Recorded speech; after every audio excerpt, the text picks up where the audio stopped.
It's always great to see our friend Nathan McCartney from Arctic Food Equipment. Nathan, good to see you, my friend. You too, you too. So here's the thing. It's graduation time. Yep. Yes. And you are looking for some technicians maybe to come and join the team. Yeah, we are. So Arctic is hiring. We're looking for service technicians primarily.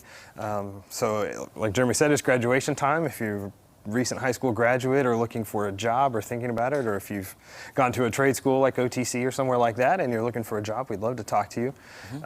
It's kind of neat. The industry is really starting to see some changes. I think the government is starting to realize that there's a gap in this skills gap. You hear guys like Mike Rowe talk about that and working hard and working with your hands. And so the government's actually pushing out an apprenticeship type program through the Department of Labor. And we're working on getting some of that going so that we can partner with OTC and you work with us while you're going to school. And then we have on-the-job training too.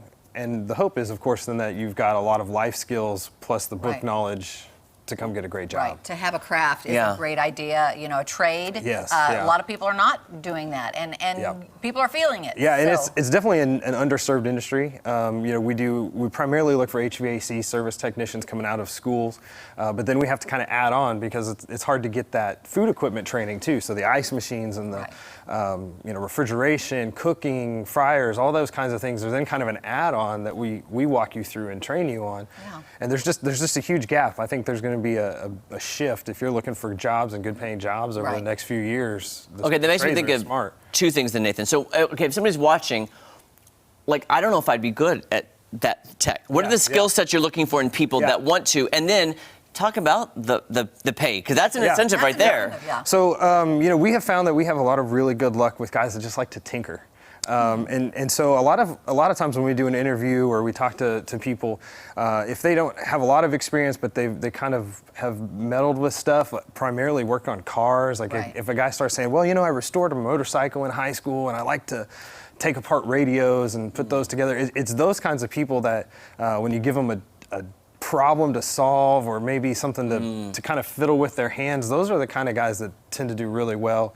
You know, a lot of what we do is so diverse because you could show up on an ice machine and then the next call might be a fryer and then the next call might be an air conditioner, and so we just have this wide range, and there's a lot of similarities and principles, but most of the people that really succeed are problem solvers that like to show up and go, I don't know what's going on, but it's kind of like this. Let me, you know, use that knowledge to solve this problem. And the ones that do really well are the ones that, you know, just won't let it go. Like, I got to solve that problem. I got to solve that problem. I don't want someone else to come back in and fix it, so I'm going to figure it out. And those are the guys that do really, really well. And so it's really kind of interesting to see. We've hired kind of a broad range, but the people that have done really well almost always are messing with a computer on the side, or, you know, fixing a car or something like that. They building a house, just something.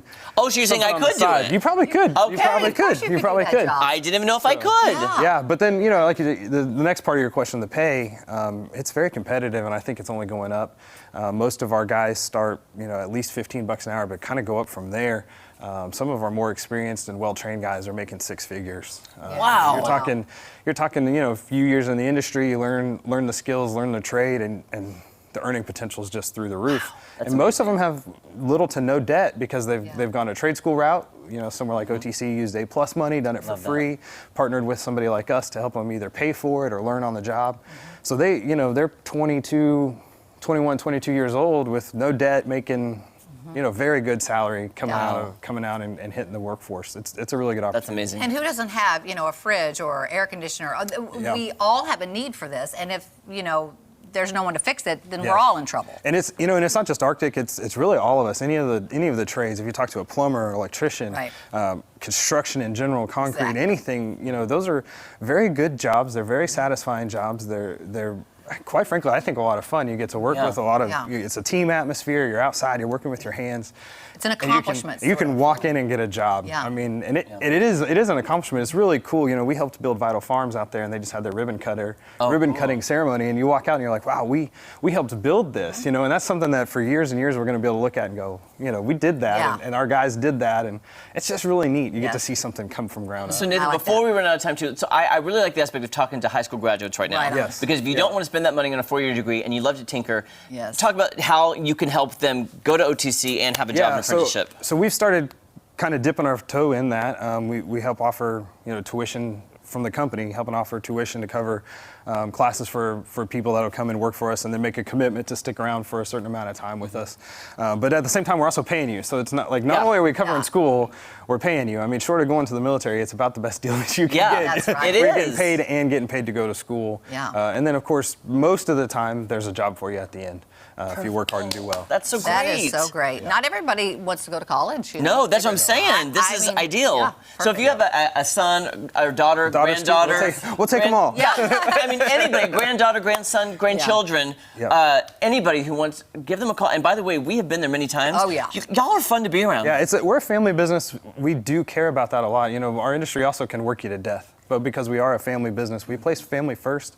I'm not going to say you're not going to work some overtime and work late hours, but our goal is always to get our guys home to see their families, spend time with their kids, and just kind of keep that atmosphere. We're not huge, so we like to focus on our employees and try and find that balance. Yeah. It can be tough, but we try and find that balance. Thank you, Nathan. I hope you get some really great Thank you. prospects. Yeah, we That'd be appreciate great. it. Yeah. Tell your kids, tell your grandkids, tell them all. Send them all. Send them all. Okay, guys, we will be back right after this. Don't go away. I mean, to me, that's a great Yeah. idea, like a great plan.